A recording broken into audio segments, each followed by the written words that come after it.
Hey everybody, and welcome back to another edition to the Point Podcast. Hope everybody's doing well.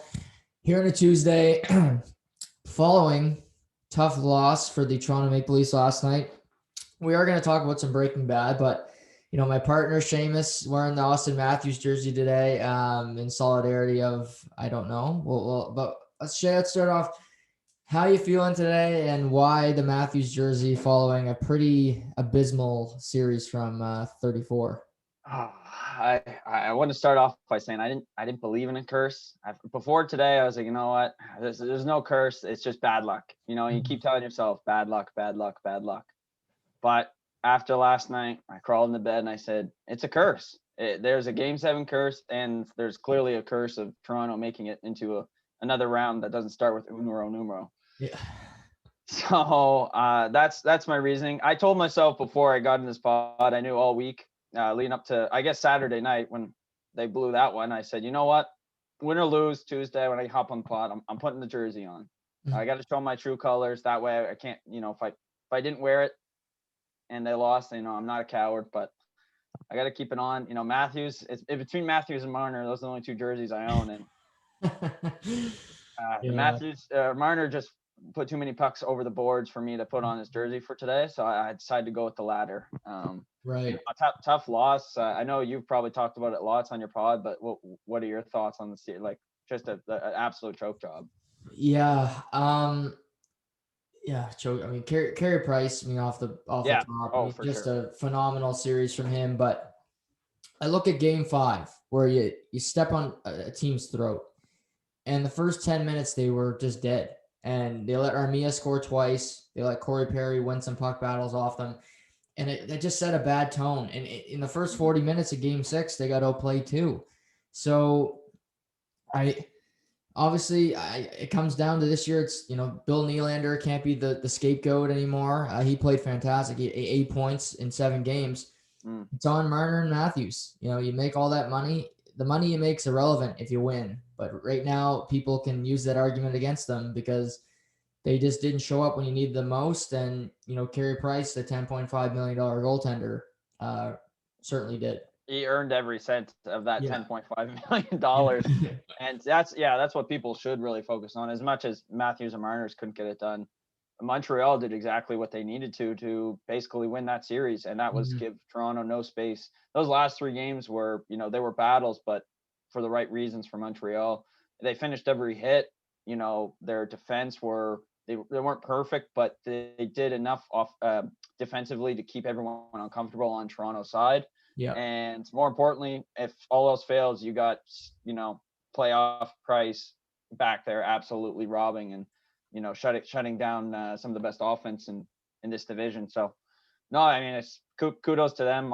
I've heard I've got lots of texts today from Habs fans, but at the end of the day, I'll still bleed blue no matter what. And no, Right. it's shitty, but speaking from a fan's perspective, it's frustrating and disappointing.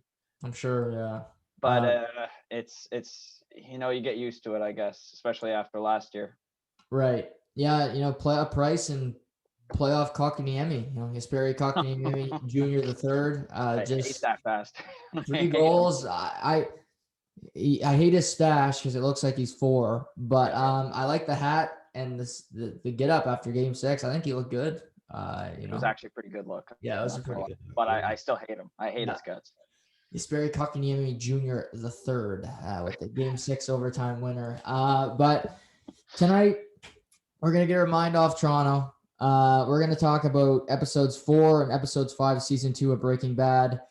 Um, I would call these building episodes. They weren't necessarily, packed with entertainment like the Tuco episode or the one following, but we do see a lot of family dynamics, some character development for sure, and some building towards what season 2 is all about, really. Yeah, exactly. And the difference between, this season and last obviously is the amount of episodes and the stretch it goes through. And when you have that, I feel like you have to take a dip in the excitement and, Yeah.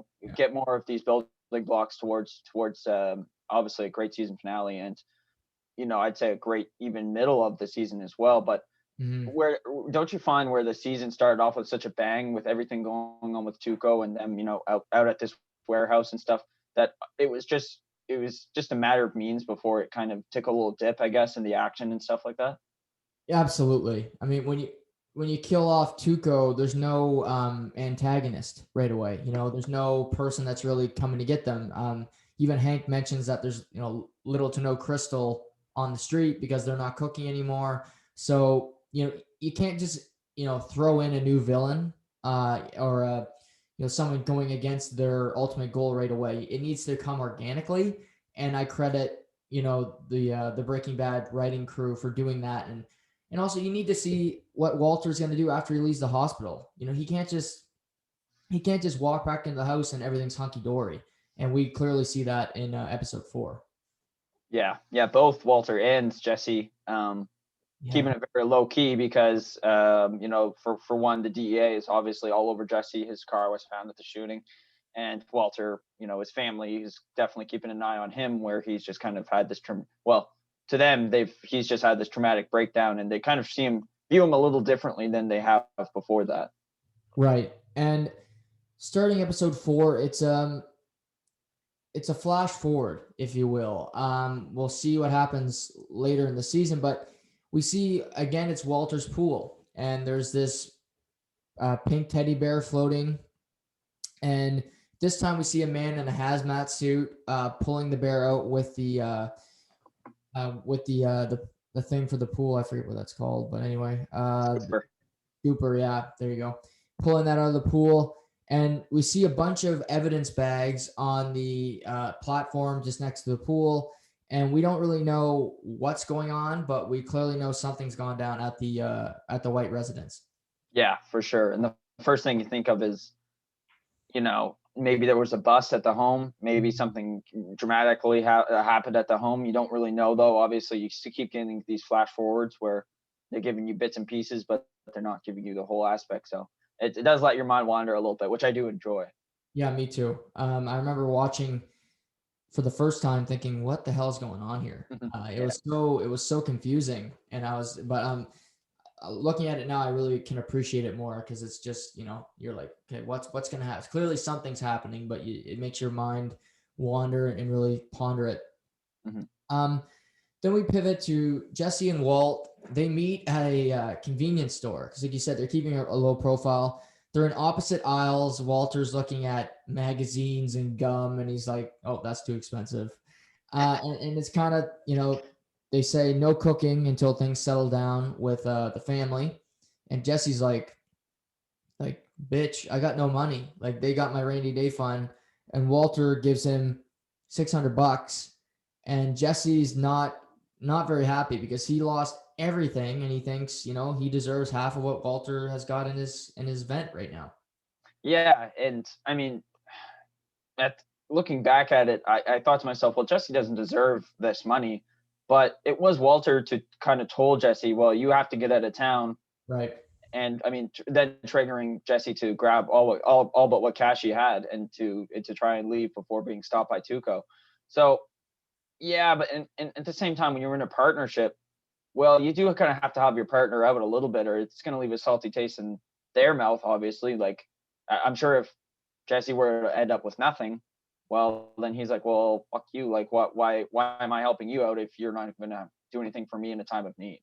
Right. And Jesse had to go to the DEA. He has car seized. Like, he's been through a lot. So I think he deserves more than $600. That's for Yeah. sure. But what Walter's unmoving. He's not, he's like, just be happy you get that. And so we see the next day, Walter, he's pressing. He's like on the full court press, like your Celtics defense tonight.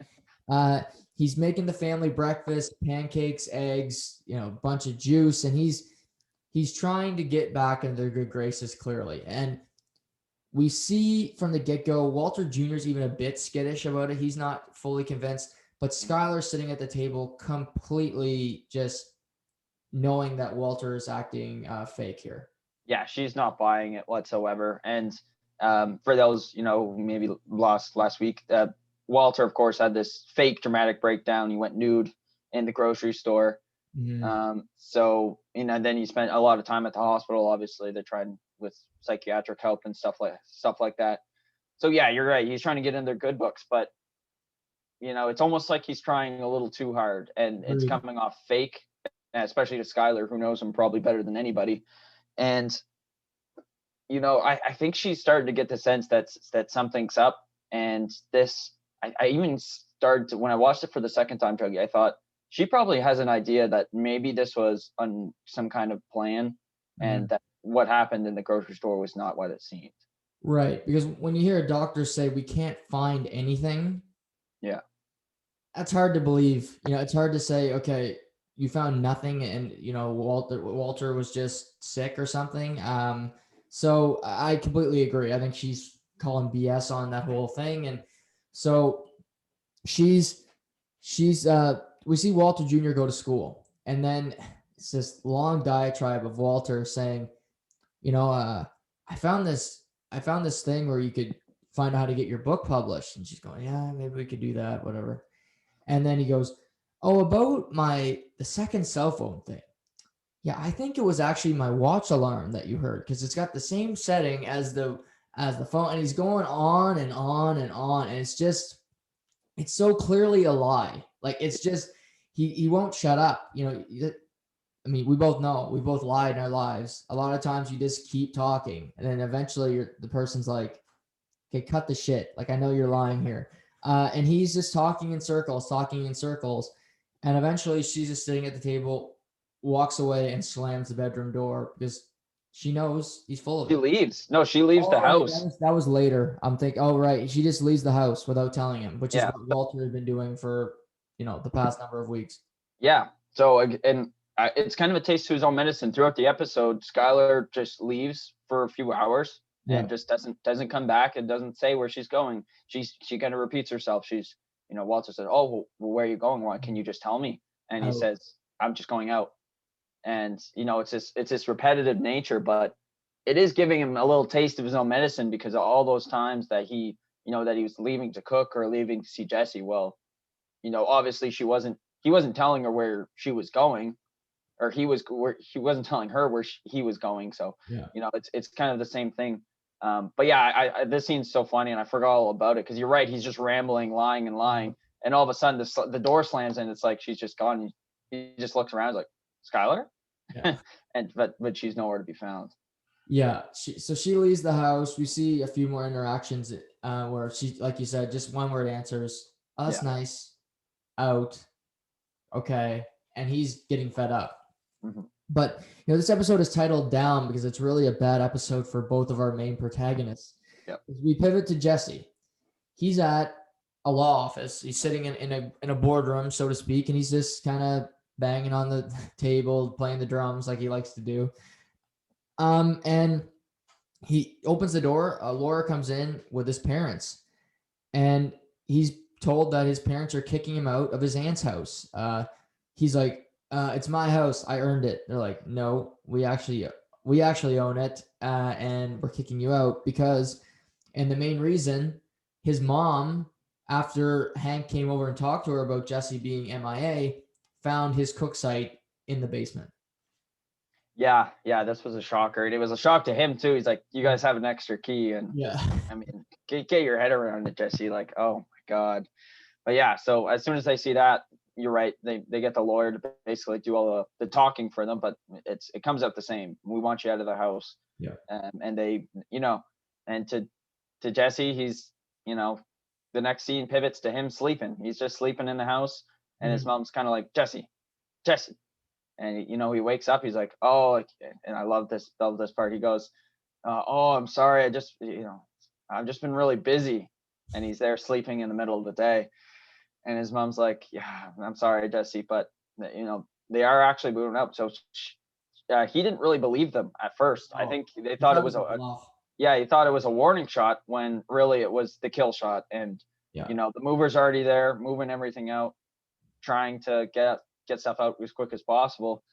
And Jesse's had it, and him and his mom get into a pretty heated argument, saying, "You're Yeah. wasting your life." It wasn't easy to see, to be honest, but at the end of it, unfortunately, he pulls out his famous line and calls his mama the bitch. Yeah.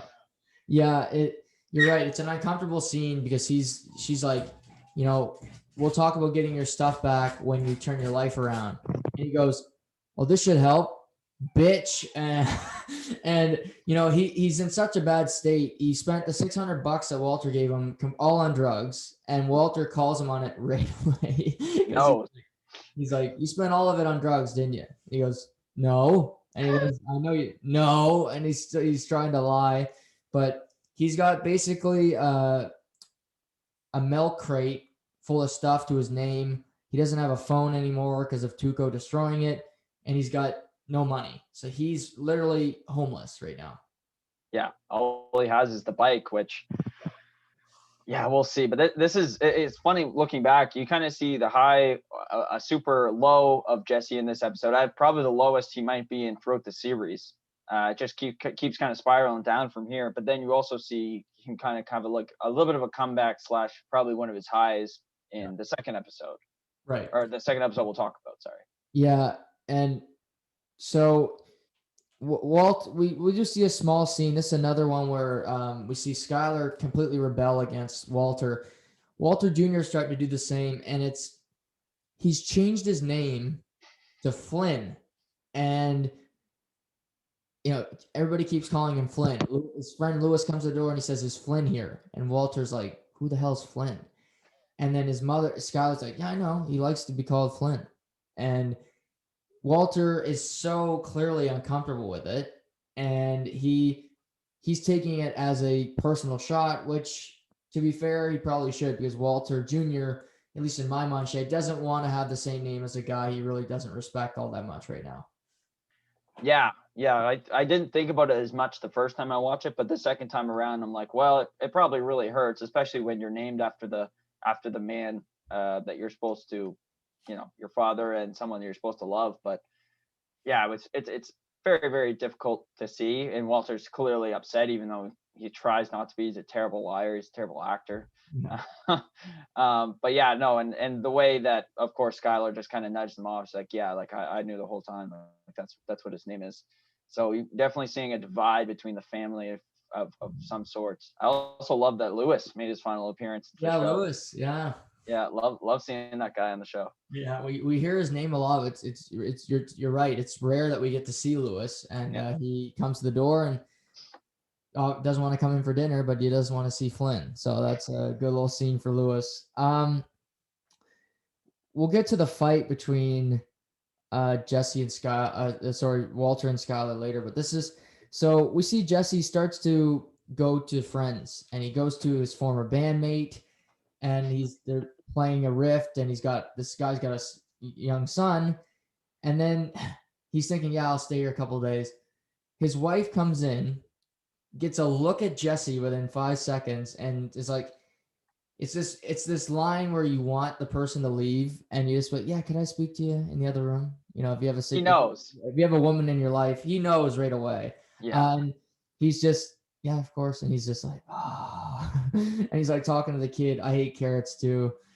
And then the guy comes out and he goes, in-laws, they're coming to town. Like, I completely forgot. And Jesse, to his credit, he takes it on the chin. He goes, yeah, I feel bad for you, man. Fucking in-laws. Like, but he knows the wife is like, yeah, I'm not having this guy in the house. Yeah, and it's this kind of scene where we see how desperate Jesse's got. He probably hasn't talked to this guy in quite a while. But you also kind of see like the divide, and where, someone he was maybe close to earlier in life, he's successful now, wife, kids, nice house. Yeah. And, Jesse, who obviously is going from town to town, lies, basically saying that, my place is just being rented. I was like, I just need a place to stay for a little while. But yeah, we see this basically through the rest of the episode. He's trying to find somewhere to stay, and people just kind of keep saying no, like, and he even goes to the point where like, can I just bum one night stay? Yeah. And even then, you can't get that. So it's a rough look, and you got to feel for a guy like that who's basically, he's homeless, like you said, and he can't even get one person to help him out. Yeah, and he makes a call he's on this little bike, and he calls on a payphone, turns around the corner, the bike's stolen, and his clothes are gone. and it just shows him spiraling. And so what does he do? I didn't even think of this, but we remember from a few episodes back when they were moving all their cook equipment, they put it in the RV, but the RV wasn't working. So they had to hire, a man to come tow it and keep it for them. He was Badger's cousin, and he didn't get to pay the guy yet, but he goes to his, junkyard, so to speak. And he sees the RV, but there's chain fence, barbed wire. So Jesse decides to climb it, and he gets over, but he puts his feet on top of a porta potty.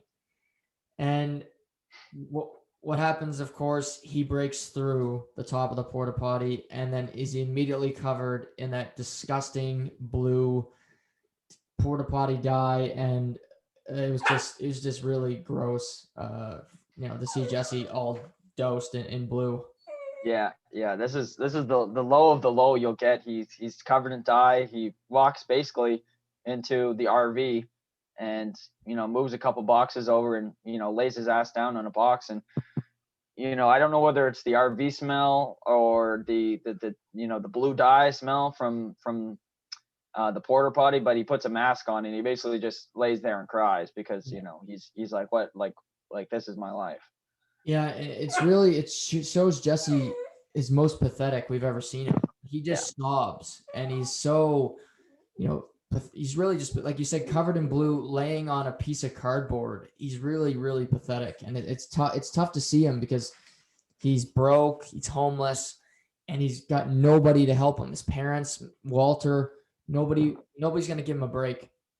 Yeah. There was even while they're moving him out, they give him a call. Like he gave Walter a call, mm-hmm. and he basically saying like, listen, like I need the money now. Like I've got nothing. I'm getting booted out of my house. Like help me out.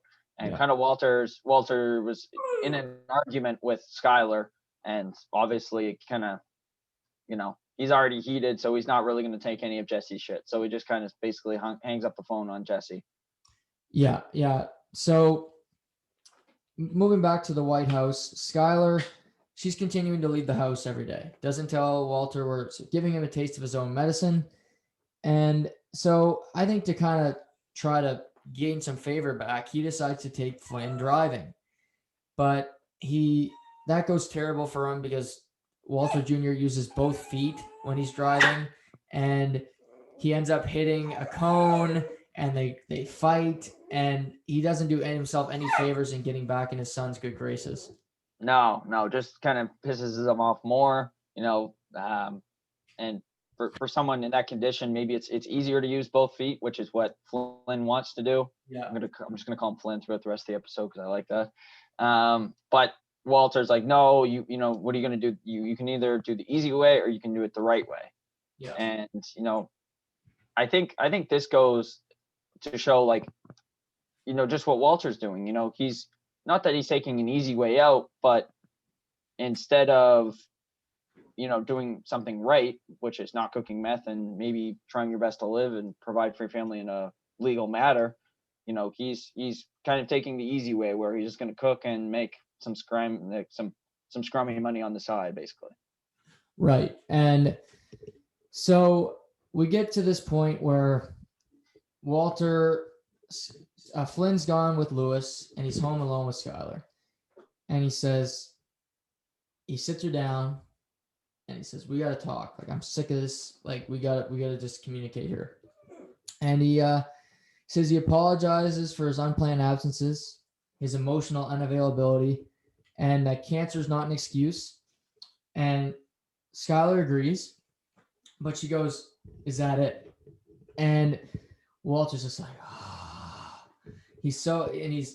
and he goes like, what do you want me to say? Like that I'm not having an affair? Okay, I'm not having an affair. And she finally snaps and she goes, why don't you just tell me something that's not complete bullshit? And she finally kind of speaks her truth for the first time in a long time. Yeah. Well, this is the first time she's kind of let loose since he's been at the hospital on him anyways. And you're right. She's just like, I know she knows, like, and as a viewer, we know she knows about the second cell phone. So Yeah. in a sense, like, she's waiting for him to fess up about that and whatever else he's got going on. Because I think she knows a little bit more about this second cell phone. I think she has she knows something else sketchy is going on in his life that he's not releasing to her, not disclosing to her. Yeah. And you're right. Like, she's not fishing, but she's just kind of waiting for Walter to do the fess up. And, they have this scene where, Walter's looking right at her and his eyes basically say, like, yes, I'm up to something and I want to tell you. But he ends up just saying, Skylar, I'm sorry, but I had no idea what you're talking about. And she just leaves again. Yeah. Yeah, she's like, no more of your desperate breakfasts, and like you said, he just leaves. And she just leaves, and they got no further because they're still so divided, and he tells her nothing, and she's just as pissed off. So there's that. He keeps going down and down in the pecking order of the family. Jesse, on the other hand, he's in the RV, but the Doug, the tow yard, the junkyard manager, he wakes up, does a couple stretches. He's in his lot, and he sees the porta potty door open, the top broken, and just a pool of blue going to the RV. So he grabs a gun. He sees that it's Jesse, and Jesse says, I don't got your money, but I'll give you $2,000 in 2 days. I'm good for it. Just because the Doug did all the work to the RV, so he can do it. But yeah, he's not taking that deal. He says, yeah, get the hell out of my lot, and I'm going to sell all your cook equipment. And so as Doug's about to do this, Jesse decides to take matters into his own hands. Yeah, I forgot all about this, but as soon as he gets booted, Jesse, what does he do? He reclimbs the fence, I think in the same spot, goes, gets the RV, and runs it right through the chain link fence. And, he's gone. And, yeah, what does he do? But he goes to probably the one person he can turn to, not knowing whether he's going to help him or not. So, yeah, he drives to Walt's. And as Skylar's leaving, his RV's just parked about a foot away from the house. Yeah, not hidden at all, like not down the street, like right in front. Walter snaps, goes to the door, and says, "God, you stink." And then he says, "What the hell are you? What was your plan? If Skylar comes over and sees you, what was your thought?" And he, yeah, I didn't think that far ahead. And this we see Walter snap on Jesse, and he says, you're not getting half the money because you're stupid, and you're not. I do all the work here. You don't deserve the other half of the money. You're too stupid to do anything. That's why you're life's where it is. And Jesse finally snaps and gets the better of Walter. Yeah, it's heated, and this episode kind of built up to this moment where Walter probably had a lot of anger build up from the neglect from his family, essentially, and Jesse just from the neglect from everybody, and so Jesse was done being picked on, essentially. And they get into a tussle, and finally Jesse's just kind of on top of him, hands around his neck, and he's squeezing pretty hard, like. Yeah. But he goes, he kind of reaches up for a big hit on Walter, and to Jesse's credit, he kind of just spares him, knowing like that's probably not the right move. Yeah, no, exactly. So Walt's getting choked out. He's having a hard time breathing. We see that scene. They go into the house. Walt walks in first. He goes, just try not to touch anything because Jesse's still all covered in blue. Yeah. And Walter goes and gets him a bag of cash. We don't really know how much it is, but we know it's a good amount of money. Yeah, probably half the money because he earned it in a sense. There, he stood up to Walter. He got the better of him physically, and he earned that money. So. And it's funny because the scene ends with Walter saying, "Want some breakfast?" Yeah, after this big almost blowout they had, and basically Jesse could have killed him essentially, and kind of lets him spares him. So yeah, no, and it pivots from this. I think is that I think that's the end of the episode. Or did we The miss last something? scene is Skylar's at the same convenience store that Jesse and Walter were at Yes. the beginning, and she buys a pack of cigarettes. Yeah. And as she's about to light it, we see a woman in another car roll her eyes because she knows that she's pregnant, and Skylar still lights up the cig. Yeah. Uh, I remember. How mad were you the first time you watched this, just seeing this scene? so pissed. Like I was. Yeah, no, I was the same. I just remember watching this and like, not that I loved Skylar to begin with, but all my hatred was just like, just focused towards her at that one time. I yeah, couldn't believe it. yeah, it was like, Walter's clearly being selfish as a partner, but this was just selfish to her baby, that's not born yet. And she decides to smoke cigarettes while pregnant. I mean, that's not a joke. That can cause permanent damage. And she's an older woman to be having a baby anyway. I think you've heard she's close to she's 39, I believe. Like there could be a lot of problems just naturally being a woman of that age having a baby. Yeah, So this was, yeah, I was furious. And I remember my mother watching it with me, and she was just, she she must have hates been out. She Skylar. must have been outright. Yeah, yeah. No, it's not an easy scene. We know that the stress that she's under, because she kind of let loose at Hank at one episode when she kind of disclosed about Marie's, I wouldn't say addiction, but habit to steal things. Yeah. And she kind of let all her problems on the line. And she's a woman with problems. Let's be honest. Like, Yeah. but it's no excuse to do that to someone who doesn't have a say in something like that, right? Right. Yeah. Who has no control over, the future of their life. It's on you, the mother, to protect your child, even when it's inside the womb. So, Mm. yeah, a tough scene for sure. And that's the end of episode 4. That brings us into episode. This is a very different episode.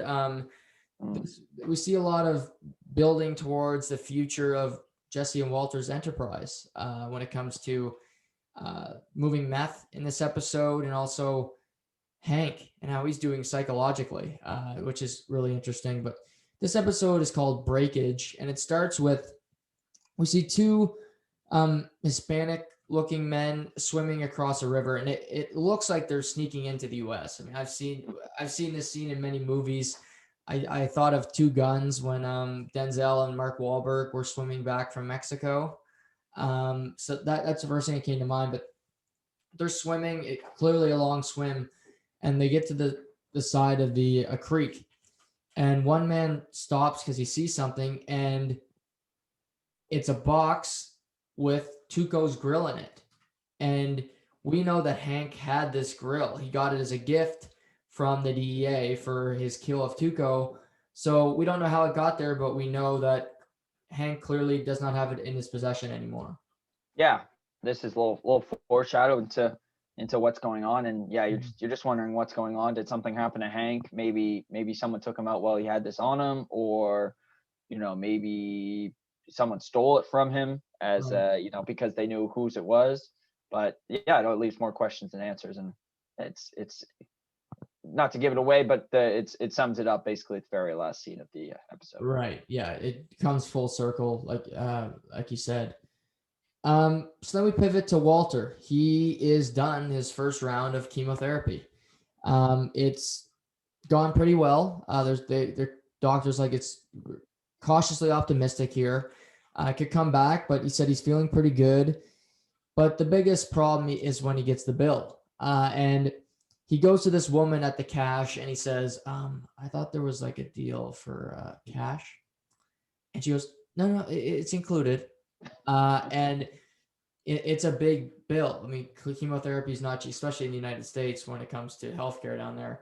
Yeah. And, this is only made worse when he gets home and he gets the hospital bill for his time in the hospital for doing his fake out, and then plus the chemotherapy. It's over $13,000 plus. So he is completely panicking because the bills are just starting to pile up on the whites. Yeah. There's one point in the episode, he's like, yeah, I'm not exactly, I think he was talking money with Jesse. He's basically, I'm not doing so well for money right now. My alibi cost me $13,000 stay at the most expensive hospital in Albuquerque. But yeah, no, we see it. They haven't been cooking for a while, you know, since basically they got taken by Tuco. They haven't had time to cook. They've been on, you know, you could say scrutiny, or, you know, this eagle eye of the ego DEA watching them, making sure that at least Jesse's not making any stupid moves because he's on the radar now. Mm-hmm. And you know, no cooking means no funds, as we know, and obviously they don't have a supplier to sell to, so Yeah. they have to find their own way to start making ends meet. Yeah, and so in the middle of the night, Walter goes to the vent and he's got the two bills and he's getting the cash, trying to spread it out and get the money to pay for both. And he comes to the realization that he can't afford it. He doesn't have enough money to pay for both. So, like I said, this is where the panic sets in. And also at this point, he gets sick. He goes and throws up, and he's about to flush, and he realizes that it's plugged, and gets the plunger. And what comes to the surface is a box of cigarettes and a bunch of crushed up, remains of some cigarettes. And I think he immediately thinks it's Skylar, but obviously that's a tough thing to talk about with your Pregnant wife. Yeah, no, it's not good. And yeah, just a bunch of darts. The first thing I thought of is why would you throw these in your toilet? Like, why wouldn't you like throw them like away, or just like away, like not in the house, like throw it in some random garbage. But yeah, no, it's, you know, I guess maybe it's watching them flush down the toilet maybe is like a kind of a cleanse almost. Mm-hmm. Like, yeah, getting rid of this. There's also, I want to bring up, there's also a really dark scene where, you know, he's in the room after he sees the bills, and he kind of grabs the gun, and it doesn't really show much after that, but it kind of pans to him with the gun for just a moment, and it's just a moment too long to think, you know, maybe things are tough and maybe there's an easier way out. Right. That's the kind of what I got from that, because obviously he's stressed from the bills that he just had that he couldn't pay, essentially. Yeah, and no, you're a good point there. He holds it just for a second too long. It's too much thinking, and so he's thinking we got to do something here to get this back. Hank, on the other hand, obviously he just killed Tuco. He cracked a big case. He's on top of the world, and he meets with his boss at the DEA, and he's promoted. He's going to be splitting his time as a kind of liaison between Albuquerque and El Paso, Texas, where there's a lot of gang activity, a lot of action down there. And it is a big promotion, a pay raise, and a higher title.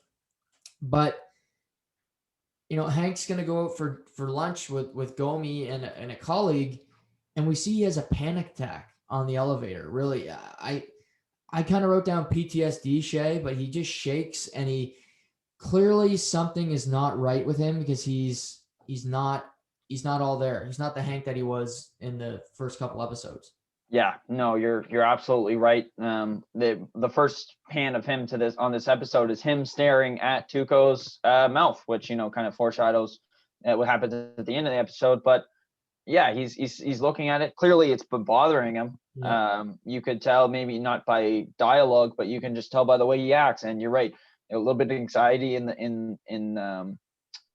the elevator, probably thinking about this new job and, you know, the risk that puts him. He just, you know, even in his, I would say, home turf, but where he does work normally, he was somewhat in danger. Now he's going to a much dangerous spot. So you could definitely see it's dwelling on him. And as soon as he gets out of the elevator, though, he's, you know, deep breath, and he's back to Hank.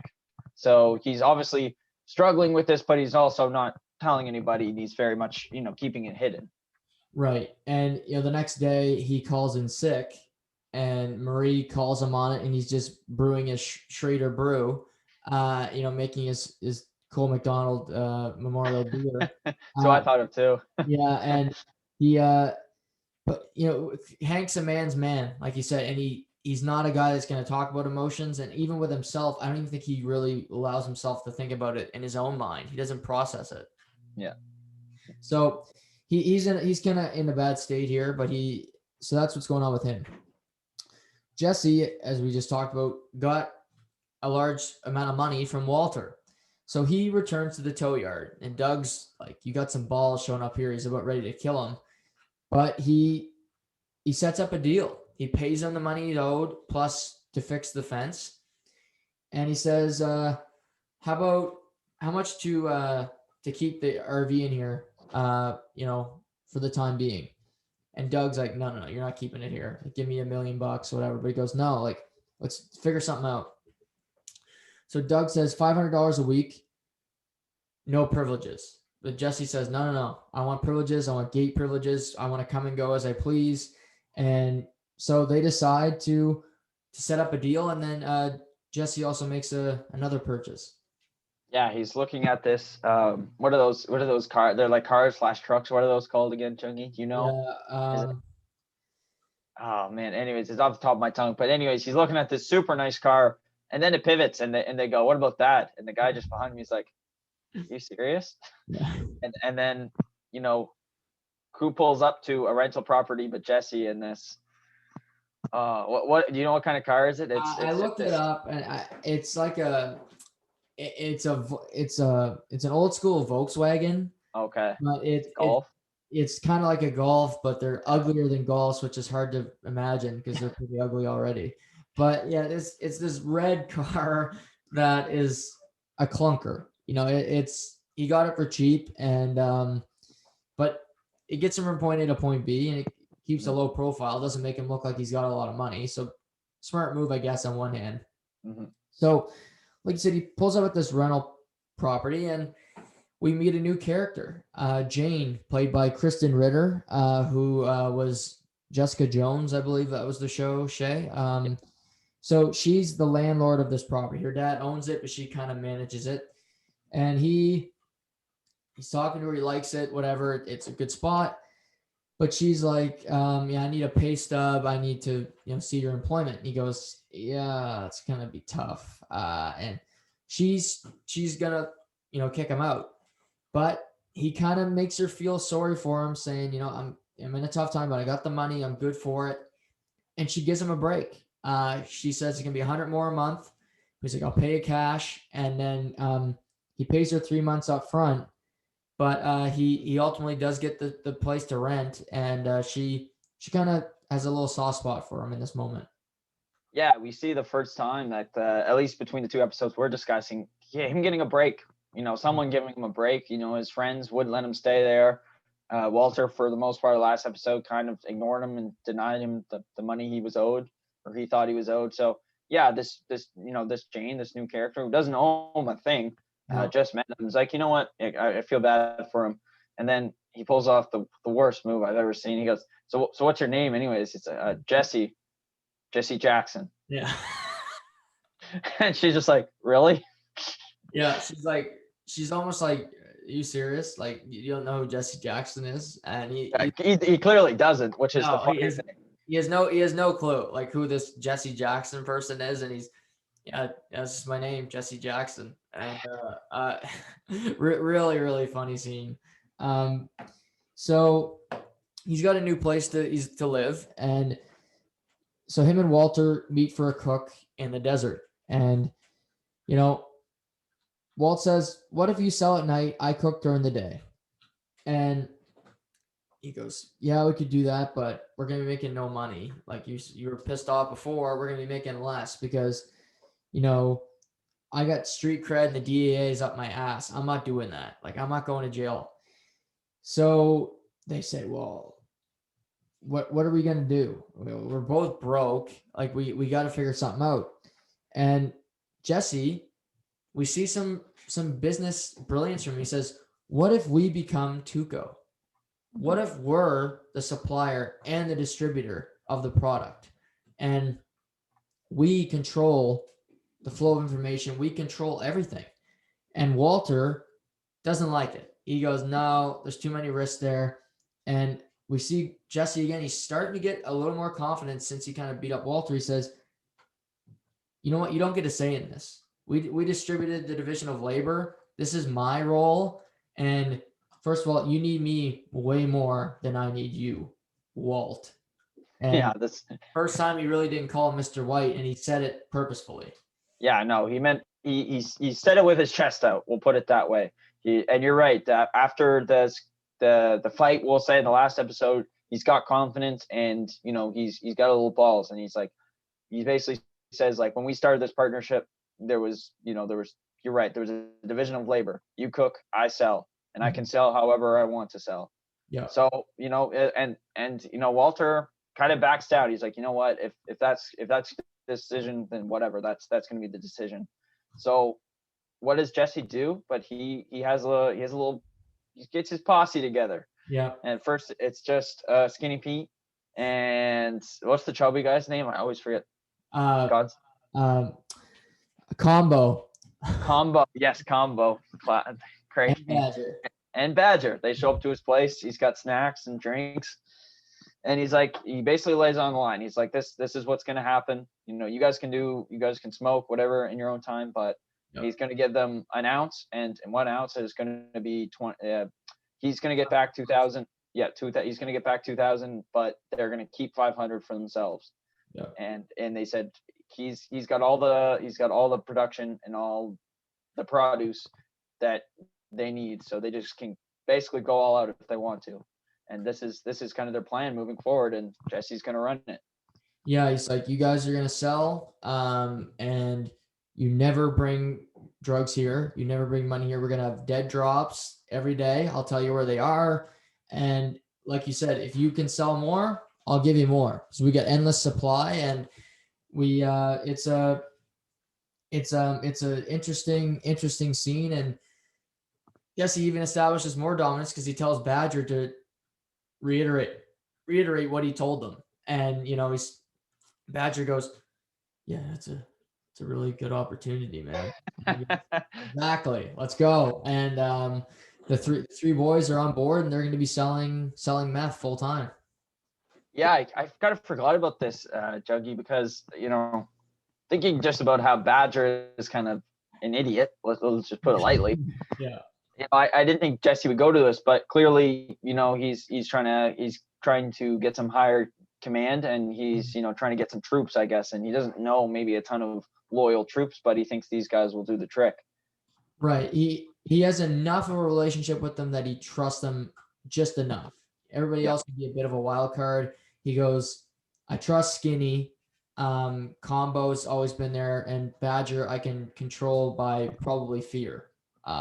Just if he tries to do something, I'll make him pay for it, kind of thing. So he sets up the three, and we'll see what happens later with them.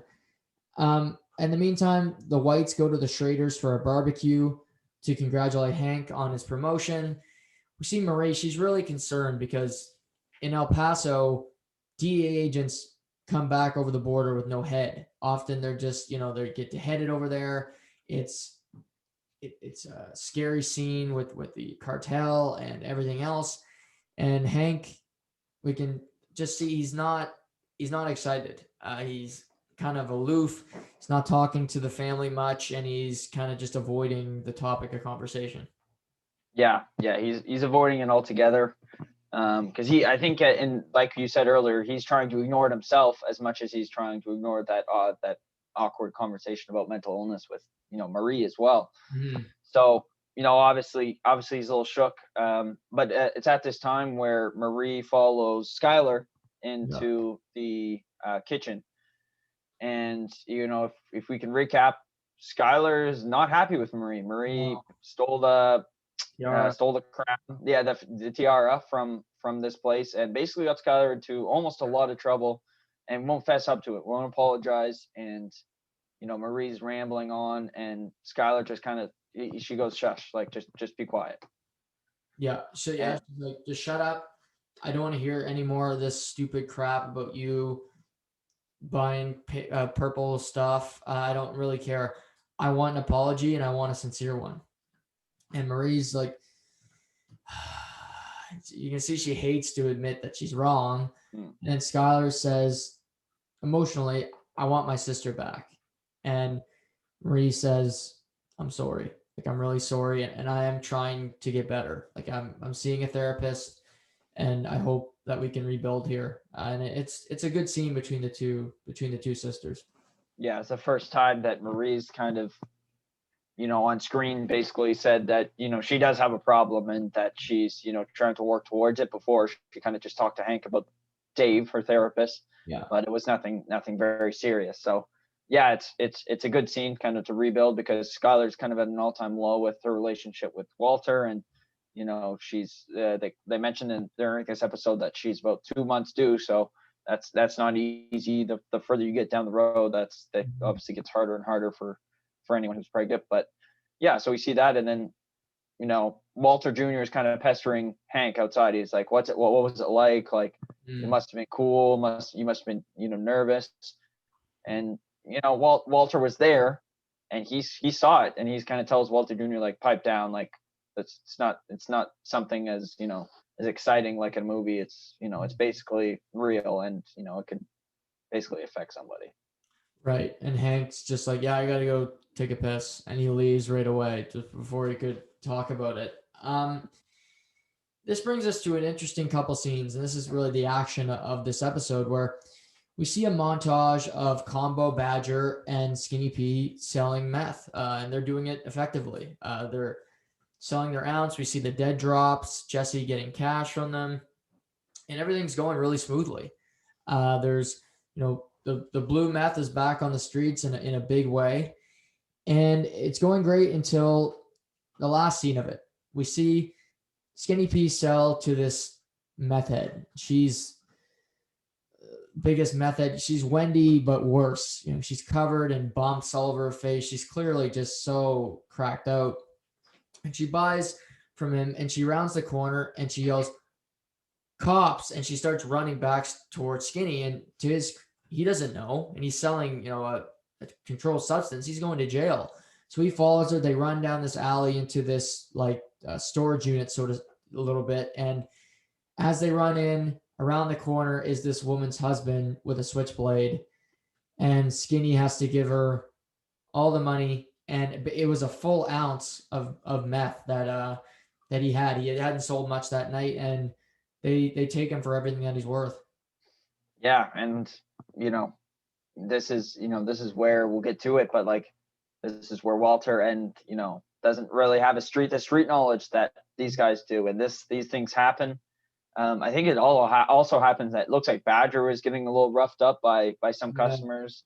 Yeah. So yeah, I mean, you're bound to lose some, especially when you're not, I guess, occupied for the job by holding a weapon. So what happens? You're not selling bears. You're selling meth. Yeah, it's not lemonade, at in your local suburb. It's meth around your deepest darkest alleyways.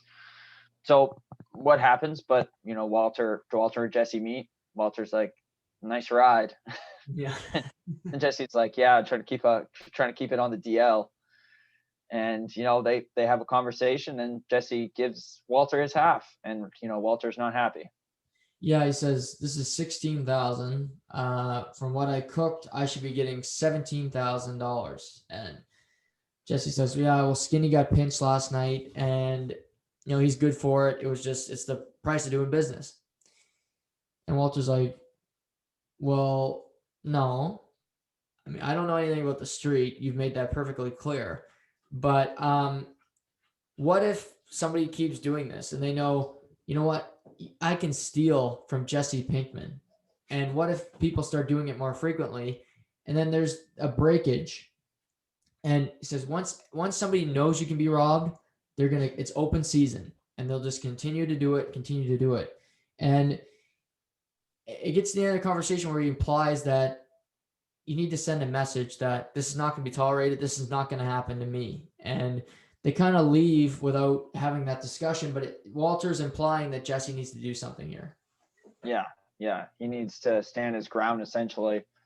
And it's like I said, Walter, even though he doesn't have maybe street knowledge, he does make a valid point. And essentially, you can't be robbed by just anybody, or it'll continue to happen. And that's a given, no matter where. But after this scene, I believe we see the scene with Walter confronting Skylar about a topic that was probably very heated throughout this episode, the end of last episode, and all this episode through viewers for the first time. Yeah. So he gets home from meeting with Jesse. He's already a little bit ticked, and he just sits down with Skylar at the table, and he says, Just a second here. Just making sure. Oh yeah. I'm going to chew my cord, because that's happened 3 times so far. But sorry to the podcast listeners, but just going to make sure she's okay. He sits down with her and he throws the box on the table, kind of with cavalier, a little bit cocky, and he says, "So do you have an explanation for this? You going to give me one?" And she's like, "Well, I only smoked 3.5." And he goes, "Skylar, that's so unsafe. That's so unlike you." And she goes, "How would you know?" And she throws it right back in his face, and he's seen like the bad guy again because he doesn't know his own wife. But she kind of used that line to get out of her, deadly sin, so to speak. Yeah, no, absolutely. That's a great way of putting it too, because she's taking all the attention off her, basically saying, well, you don't know anything going on with my life because I don't know anything going on with your own. Yeah. And what am I supposed to be the bad guy now because I smoked 3 cigarettes, which obviously everyone's like, yes, yeah, you are the bad guy. But at the same time, she does have a point. Like, Walter has got some things that he's pesterizing her about this one little thing, but it seems like she's been prying at this issue of the second cell phone and whatever else he's got going on for a while, and she hasn't been able to pull anything out yet. So I think they leave still kind of heated. I believe, right? I think they're. She basically says that and kind of walks away again, and Yeah. nothing is resolved. But he's feels like a piece of shit again because he's doing the right thing, so to speak. Telling his wife, "What the hell are you doing? We have a baby in 2 months," and she's just like, "Fuck you. You're not around. You have no right to say this to me." And they're still so far apart when it comes to being a close knit unit of a family, and as a husband and wife. Yeah, absolutely. So, we've lost a couple scenes of this episode. We see Hank. He hears explosions in the house, so he pulls out his gun, gets the flashlight. He's moving throughout the house. He gets to the garage, and what's the big explosion but his beer?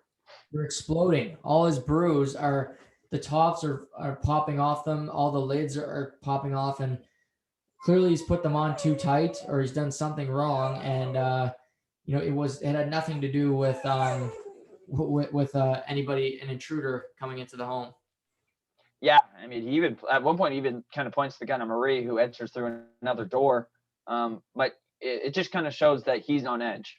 Yeah. He's clearly maybe not on himself, or maybe he's dealing with a lot of anxiety at the time, because he kind of gets up and he's in attack mode right away, and without even really thinking. Obviously, what is someone just going to randomly fire a bunch of gunshots in their house? Like, no. But his mind's not at ease. Clearly, this gunfight with Tuco and maybe where he's headed next is kind of scaring him a little bit, because let's be honest, he's got a dark road ahead of him, unfortunately. Yeah, it's not an easy transition for old Hank Schrader, but I think to kind of get rid of this feeling, he goes and he throws away the grill. He goes to the beach. He throws it into the lake, and he kind of cleanses himself of that chapter of his life. And it was kind of cathartic in a way for him, just to get that out of the way. And so we see that from the beginning of the episode kind of come to fruition. Yeah. And to end the episode, Walt drives to Jesse's. Walt gets pissed off when Jesse's at his house, but he does it, and Jesse's like looking through the mirror like, "What the hell are you doing?" Lets him in, and he kind of says, "I didn't clarify enough when I saw you last, but I want you to take," he goes, "when I say I want you to take care of it," he puts the gun on the table that Jesse had, what he bought in his fear of Tuco, and he says, "I want you to handle it."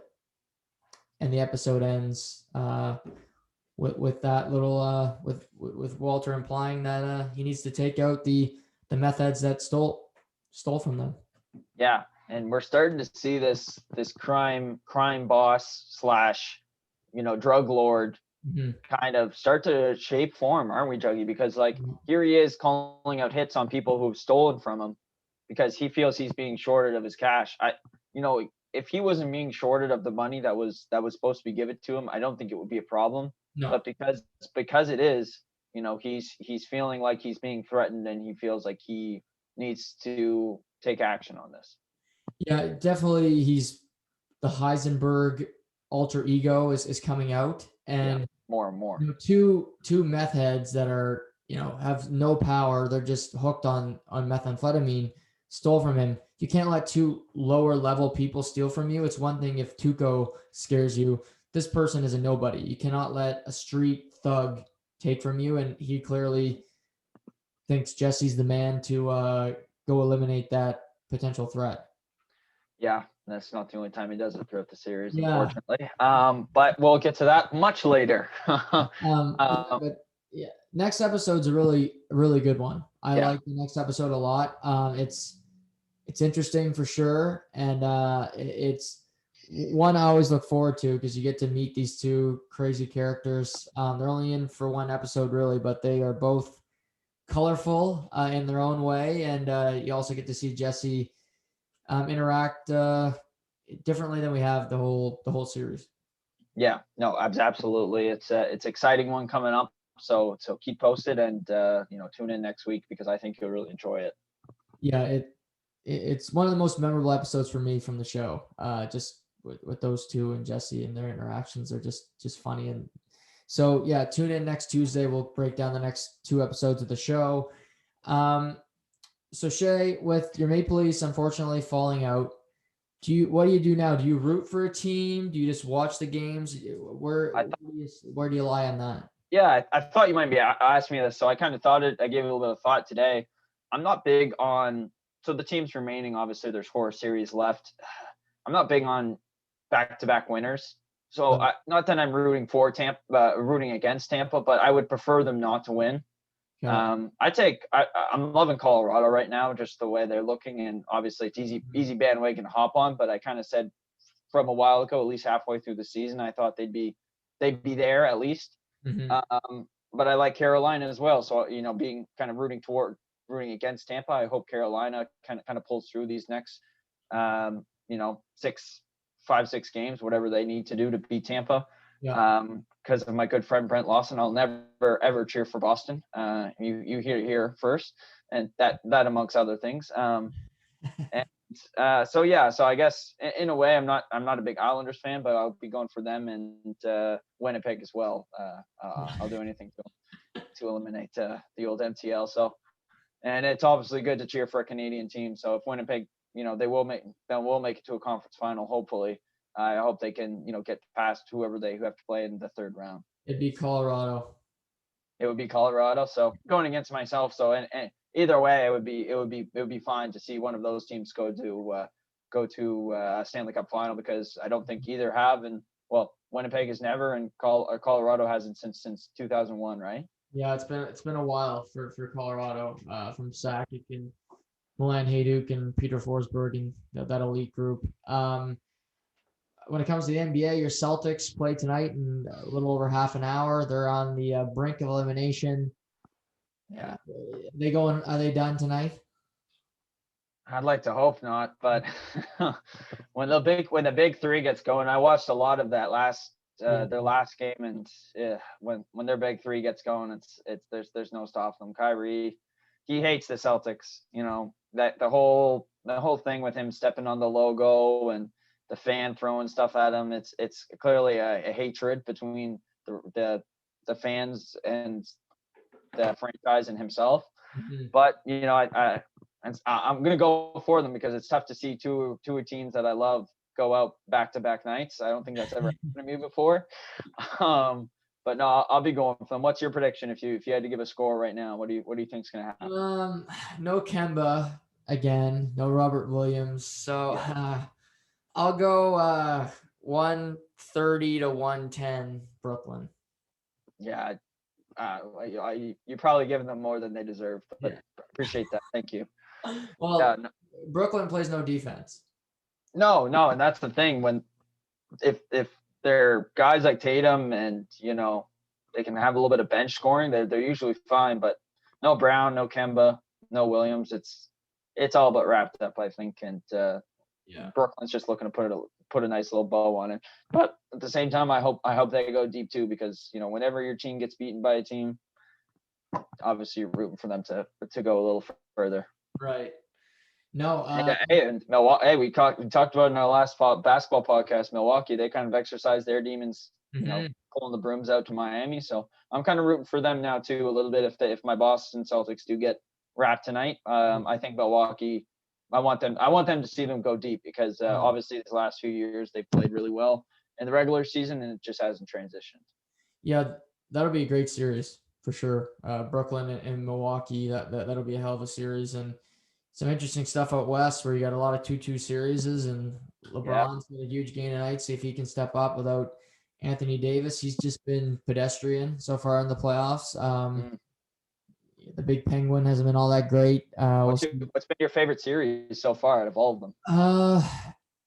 The Jazz and Memphis has been really good. If I had to pick one, I'd probably go Jazz and Grizzlies, to be honest. Every game is competitive. John Morant and Dylan Brooks are playing their heart out. I think they're really becoming stars on the big stage here.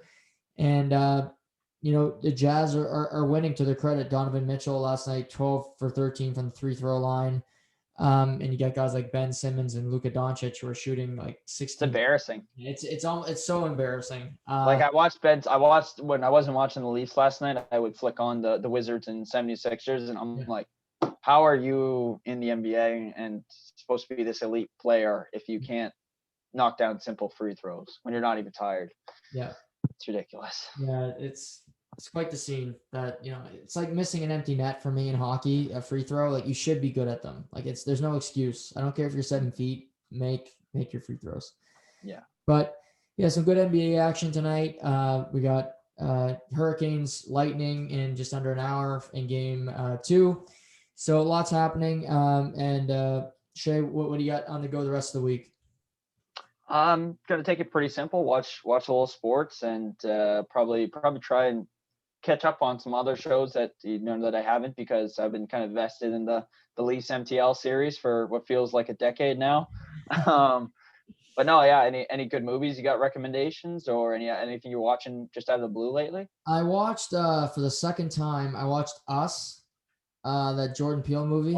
Oh yeah, I haven't seen that yet. It's supposed to be pretty creepy, eh? It's interesting. Yeah. I give it a watch.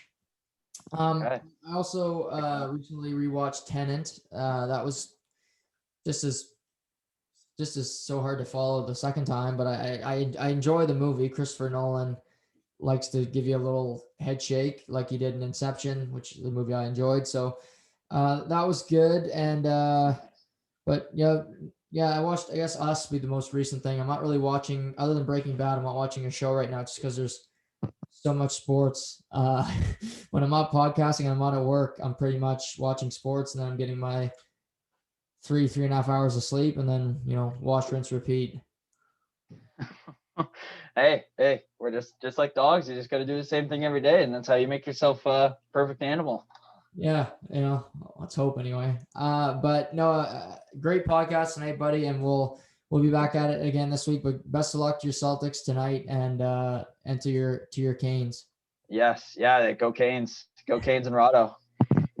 So yeah, everybody, thanks for tuning in. Enjoy Breaking Bad. Like I said, next week's episodes are really good, so watch them and listen to us next Tuesday, and enjoy all the playoff action from around the world of sports. Until next time, we'll talk soon.